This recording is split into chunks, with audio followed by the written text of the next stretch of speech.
나르시시스트는 가져야 하는 것들이 많습니다.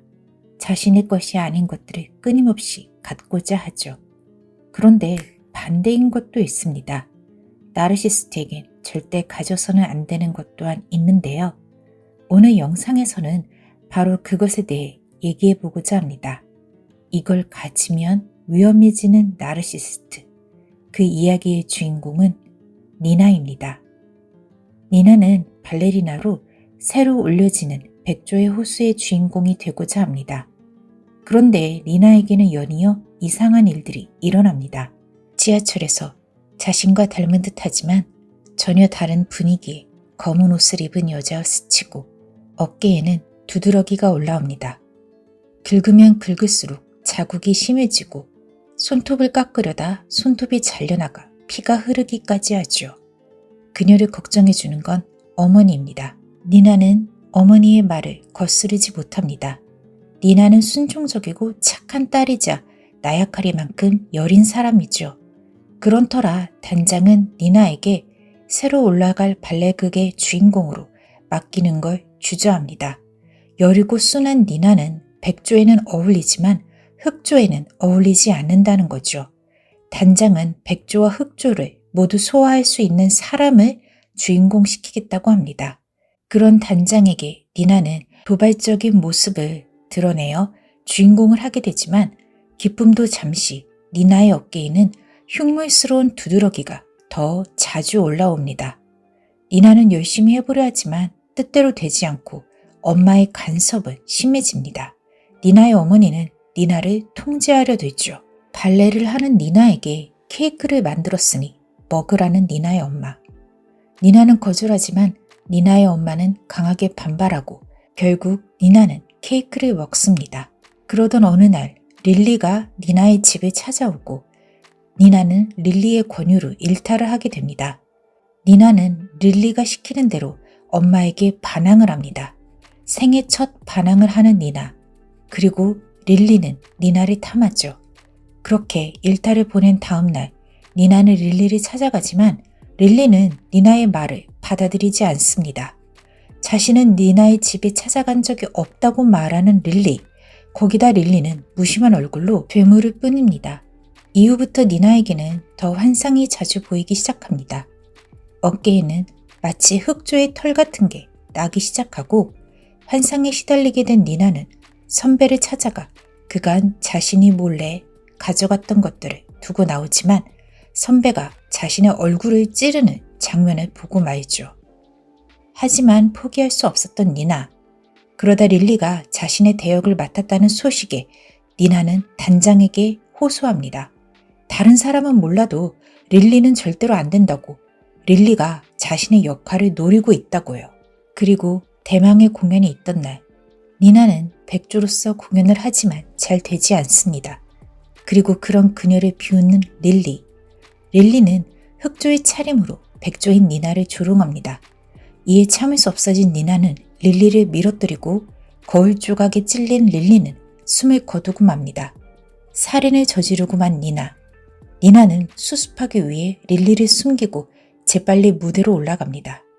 지금부터는 흑조로서의 연기를 해야 하는 니나. 니나는 완벽하게 흑조가 되어버립니다. 많은 사람의 갈채를 받게 된 니나. 그러나 니나가 느끼는 건 감격이 아니라 죽음의 고통입니다. 마지막 순간 배에 피를 흘리며 죽어가는 니나. 대체 니나에게 어떤 일이 일어났던 것일까요? 대기실에서 거울 조각에 찔려 피를 흘린 건 릴리가 아니라 니나였습니다. 그런데 왜 니나는 자신이 릴리를 찔렀다고 생각했을까요? 그건 바로 니나가 나르시스트였기 때문이죠. 투사에 실패한 나르시스트가 바로 니나입니다. 니나는 겉으로 봤을 때는 순종적이고 여리고 착한 사람처럼 보입니다. 단 겉으로 봤을 때뿐이지만요. 니나는 통제적인 어머니에 대한 반감을 깊게 갖고 있었고 프리마 돈나에 대한 욕심이 있었습니다. 아니, 욕심을 넘은 욕망. 그러나 니나는 그것을 드러낼 수 없었죠. 왜냐하면 자신은 한없이 순수하고 티없이 맑고 순종적이기만 한 백조여야 했으니까요. 그러던 차에 나타난 게 릴리였습니다. 니나에게 릴리는 자신의 어두운 면, 흑조를 대신할 도구였던 것이죠. 니나는 릴리를 본 순간 자신의 투사의 대상으로 삼아버렸습니다. 니나는 자신이 하고 싶어하는 일을 할 때마다 릴리가 했다고 생각해버립니다. 엄마에게 생애 첫 반항을 할 때도, 일탈을 할 때도 자신이 하고 싶었던 모든 욕망들을 저지를 때마다 그 곁에는 릴리가 있었습니다.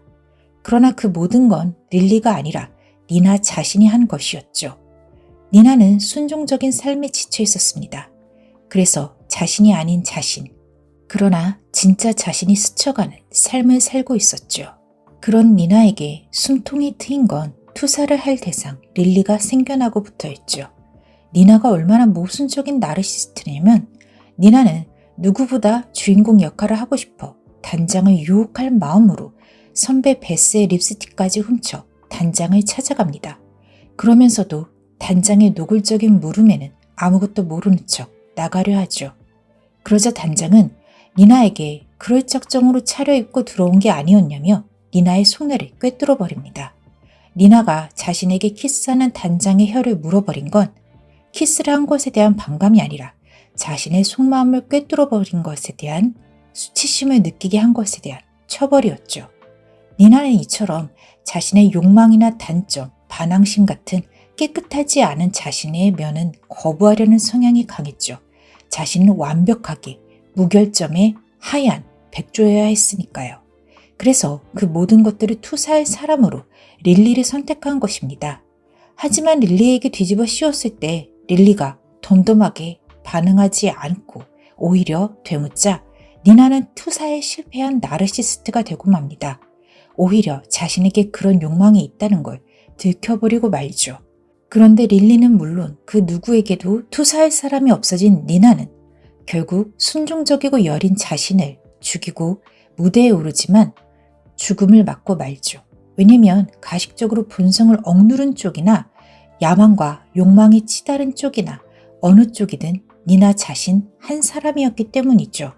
여기에서 나르시스트의 특징을 알 수 있습니다. 나르시스트란 모순적이며 위험한 존재라는 것을요. 니나는 베스의 병문 안에 가서 자신이 그동안 베스에게서 훔친 것들을 모두 꺼내놓으면서도 자신이 훔치지 않았던 것을 내놓습니다. 그건 바로 흉기인데요. 니나는 그간 훔친 것들을 돌려주는 척하면서 베스가 자신이 건넨 흉기로 얼굴을 찌르는 걸 기대하고 그걸 환상으로 보았죠. 얼굴을 찌르면서 베스는 이렇게 말합니다. 완벽하지 않으면 아무것도 아니야 라고요. 그리고 그것은 곧 니나의 두려움이기도 했죠. 완벽하지 않으면 아무것도 아닌 자신, 그게 바로 나르시스트의 심리인 것입니다. 나르시스트가 투사를 하는 것도 바로 이런 심리 때문입니다. 질투, 욕심, 반항 같은 것들은 나쁜 거고 나쁜 걸 하는 자신은 아무것도 아닌 게 되어버리는 거죠. 나쁜 것이 하나도 없어야만 자신은 완벽할 수 있고 완벽할 수 없는 자신은 아무것도 아닌 게 나르시스트인 것입니다. 그렇게 된다는 건 나르시스트에게 있어서 상상도 못할 공포입니다. 나르시스트는 이렇게 생각합니다. 완벽하지 않으면 아무것도 아니다. 그래서 나르시스트는 순수하고 여리고 순종적이고 사람들이 좋아할 법한 백조 같은 면만을 자신으로 여기고 그 외의 것들은 자신이 아닌 다른 사람에게 뒤집어 씌우려 합니다. 그런데 그 뒤집어 씌우기에 실패하면 나르시스트는 살아갈 수 없다는 것을 이 영화를 통해서 우리는 알 수 있습니다. 나르시스트가 서플라이를 간절히 가지려고 하는 이유도 바로 여기에 있죠. 이 영화가 시사하는 바가 무엇일까요?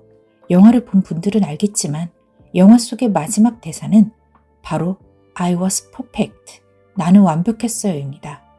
니나에게 있어 흑조가 아닌 백조로서의 삶, 순수하고 수줍고 순종적이고 천사 같은 말 잘 듣는 니나로서의 삶은 티끌 하나 없는 완벽한 사람입니다. 그러나 백조인 채로 사람은 살아갈 수 없습니다. 때로는 화를 내기도 하고 실수를 하기도 하고 욕심을 부리기도 하고 적당한 정도의 부정적인 모습도 드러내며 혹은 그런 감정을 갖고 살아가죠. 그런데 나르시스트는 그런 걸 거부합니다. 완벽해야 하죠. 하지만 인생은 완벽하게 사는 것이 아니라 완성해가며 사는 것이라는 걸 나르시스트는 모르는 것입니다. 하얗고 티끌 하나 없는 채로 백조인 채로 사는 것이 완벽한 것도 아니지만 설령 완벽이란 게 있다 하더라도 완벽한 채로 사는 게 인생이 아니라 때로는 흠도 있고 실수나 잘못도 있지만 그 모든 것들을 수용해가며 부족한 자신을 완성해 가는 게 바로 인생인 것입니다. 이것을 받아들일 수 있느냐 아니냐에서 우리의 삶은 많은 것이 갈리는 것입니다. 영화 블랙스완은 겉으로는 한없이 순종적이고 수줍어하는 나르시스트가 속에 얼마나 뒤틀린 욕망을 갖고 있고 그래서 남을 해쳐서라도 자신의 백조로 남고 싶어하는 심리가 잘 드러난 영화입니다. 그리고 투사에 실패한 나르시스트가 왜 죽음을 맞는지도 드러나 있죠. 서플라이가 없는 나르시스트, 투사할 대상이 없는 나르시스트에게의 현실은 죽음과 같은 공포를 주는 무대인 것입니다. 오늘 영상 어떠셨나요? 우리 인생은 모두 완벽하지 않습니다. 또한 백조 같기만 할 수도 없죠. 정도의 차이나 상황의 차이가 있을 뿐 사람의 마음속에는 백조 같은 면도 있고 흑조 같은 면도 있습니다. 그런 자신을 이해할 때 우리가 나르시스트와 다른 점이 분명해지는 게 아닐까요? 그럼 여기까지 핀볼 이피터입니다.